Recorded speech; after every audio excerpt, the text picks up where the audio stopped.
لاندې خالي خانه ډکه کړئ. په الماني ژبه څنګه وایو؟ زه ناصح نومیږم. زه تاسو یو نوم اخلئ وایي زه پلانکی نومیږم. د مثال په توګه وایم زه ناصح نومیږم. Ich خالي ځای ناصح.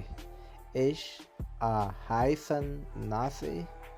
که ich heiße ناصح او که ich sie heißt ناصح. نو تاسو پکې غوره انتخاب خوښ کړئ چې کوم یو صحیح ده، همغه اپشن یا همغه لغت تاسو کولی شئ په کمنټ کې ولیکئ. په آخر کې به درته زه هم صحیح جواب په کمنټ کې لیکم. تاسو کولی شئ یوټیوب ته هم ورشئ. د یوټیوب چینل نوم ده ناصح احمدزی.